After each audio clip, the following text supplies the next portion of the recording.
నేను లాస్ట్ 3-4 ఇయర్స్లో బాగా 100% సాటిస్ఫై బయటకు వచ్చిన మూవీస్ ఒక 4-5 ఉంటాయి. అందులో ఒకటి కాంతారా, ఒకటి ఇప్పుడు కాంతారా చాప్టర్ 1. 100% సాటిస్ఫై వచ్చాను. అసలు ఆ స్టోరీ రాసుకోవడమే గ్రేట్, దాన్ని ఇంత బాగా ఎగ్జిక్యూట్ చేయడం అసలు హ్యాట్స్ ఆఫ్ నిజంగా. అంటే ఫస్ట్ రిషబ్ శెట్టి గారి గురించి మాట్లాడదాం. అసలు డైరెక్షన్, ఎడిటింగ్ వేరే లెవెల్, ఎక్కడ అబ్రప్ట్ కట్స్ లేవు. అంటే ఇప్పుడు ఎడిటింగ్లో ఏం చేస్తారంటే ఇక్కడ ఈ పార్ట్ సీన్ అవ్వగానే కట్ చేసి సడన్ గా నెక్స్ట్ సీన్కి వెళ్తారు, లేదా ఒక ఫ్లాష్ బ్యాక్ చూపించాలంటే సడన్ కట్స్ ఉంటాయి. అలా ఎక్కడ లేదు, అలా ఒక కాన్స్టెంట్ పేస్ లో ఉంది editing super, visual super, VFX బాగుంది. ఇంకా స్టోరీ అల్టిమేట్, మామూలుగా లేదు. స్టోరీ చాలా బాగా రాసుకున్నారు, దాన్ని అలాగే తీసారు, ఎక్కడ డీవియేట్ అవ్వకుండా, కమర్షియలైజ్ చేయకుండా ఆ స్టోరీ ఎలా రాసుకున్నారో దాన్ని అలాగే ప్రజెంట్ చేశారు. సో ఎలివేషన్స్ కూడా స్టోరీ బేస్డ్ ఉంటాయి. అందుకే ఎడిటింగ్ ఎందుకు బాగుంది అంటున్నా అంటే, ఎలివేషన్స్ కోసం మన వాళ్ళు ఏం చేస్తారంటే, ఇప్పుడు ఒక ఫైట్ జరుగుతుంది, హీరో వాళ్ళ మనుషులందరినీ విలన్స్ కొడుతుంటారు, బాగా డెవలప్ చేస్తారు.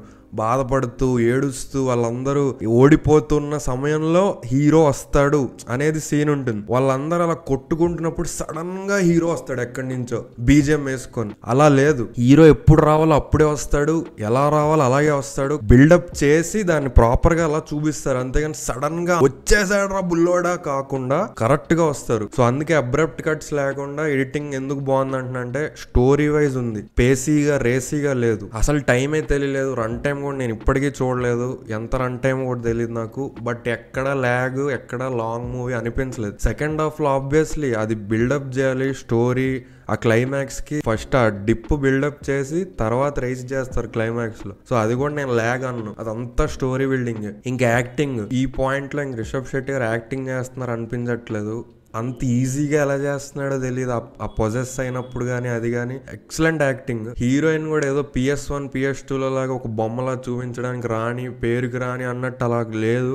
అలా ఉందనుకున్న ఫస్ట్ హాఫ్, కానీ మామూలు ట్విస్ట్ ఇవ్వలేదు. ఆ ట్విస్ట్ ఏంటో మీరు సినిమాకి వెళ్ళి చూడండి. యాక్టింగ్ జింపేసింది రుక్మిణి పాప. సో ఇది చాప్టర్ 1, అంటే చాప్టర్ 2 కూడా ఉంది, ఇంకెన్ని చాప్టర్స్ ఉన్నాయో తెలీదు. బట్ ఇది అవసరం, ఇలా ఉన్నప్పుడు తీయచ్చు పార్ట్ 2లు. అంతేగాని ఒక ఫ్లాష్ బ్యాక్ ఉంది, దాని గ్లింప్స్ లేస్తాను, ఆ తర్వాత చూసుకోండి పార్ట్ 2లో. ఎందుకు అసలు స్టోరీ ఏంటి, ఎందుకు ఇక్కడ కట్ చేస్తున్నాం, ఎందుకు ఇక్కడ ఆపేసి నెక్స్ట్ పార్ట్ ఎందుకు తీయాల్సి వస్తుంది, అంత స్టోరీ ఉందా, వెనకాల స్టోరీ ఏంటి, ముందు స్టోరీ ఏంటి, అలాన్నీ రాసుకొని అప్పుడు చేయాలి. అంతేగాని ఇప్పుడు నేను కూర్చున్నాను, ఇప్పుడు రాసాము, ఇప్పుడు ఎక్కడ ఆడియన్స్ దీన్ని ఫ్లాప్ చేస్తారు అని చెప్పి ఓపెన్ ఎండ్ పెట్టేద్దాం, పార్ట్ 2 అనేద్దాం, ఆ హైప్ ఆ యాంటిసిపేషన్ తో అయినా హిట్ చేస్తారు ఈ పార్ట్ అని చెప్పి చేస్తున్నారు మనోళ్ళు. లేదా వీడికి జపాన్ చైనా ఫ్లాష్ బ్యాక్ పెట్టేద్దాం, అది చూడాలంటే మీరు దేవర కథ వినాలన్నట్టు, అది చూడాలంటే పార్ట్ 2 రండి.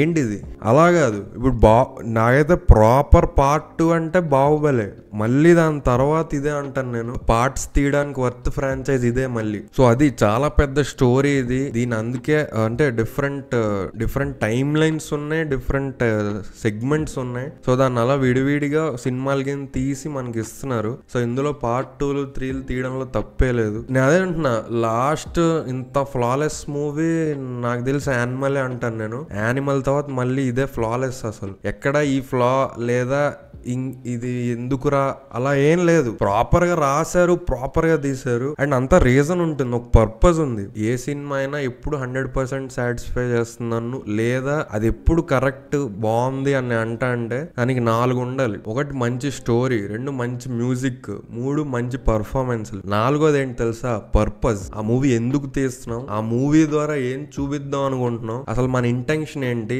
ఆడియన్స్ కి ఏం ప్రెజెంట్ చేద్దామని. ఇది ఇంటెన్షన్, పర్పస్, ఇది మెయిన్. ఇది ఉంటే మిగతా 3-4 అన్ని క్రాఫ్ట్స్ మిగతా ఆటోమేటిక్ గా వర్కౌట్ అయిపోతాయి. ముందు నీకు పర్పస్, ఇంటెన్షన్ ఉండాలి. నా ఫేవరెట్ హీరోని ఎలివేట్ చేసుకుందామనో, లేదా ప్రొడ్యూసర్ కష్టాల్లో ఉన్నాడు కొన్ని డబ్బులు సంపాదించి ఇవ్వాలి, ఇలాంటి రీజన్స్ తో సినిమాలు తీస్తే అది ప్యూరిటీ ఉండదు. అందులో ఒక పర్పస్ ఉండాలి. ఓకే, నేను ఇలాంటి కథ రాసుకున్నా, ఇది ఒక కొత్త కథ, దీన్ని చూపిద్దాం ఆడియన్స్ కి, కొత్త రకమైన స్క్రీన్ ప్లే ఉంటుంది, ట్రీట్మెంట్ ఉంటుంది, పర్ఫార్మెన్స్ కొత్తగా ఉంటుంది, టోటల్ ఒక కొత్త వరల్డ్ క్రియేట్ చేద్దాం. అలాగని వరల్డ్ క్రియేట్ చేద్దాం చేద్దామని చెప్పి మన ఇష్టం వచ్చినట్టు వరల్డ్ బిల్డ్ చేసేసి కనెక్ట్ చేసేసి చూపించేద్దాం ఏదైనా చూసేస్తారంటే అలా కాదు. సో అది సింపుల్గా ఇంతకు మించి కొన్ని సినిమాలు ఇలాగే ఉంటాయి బ్రో.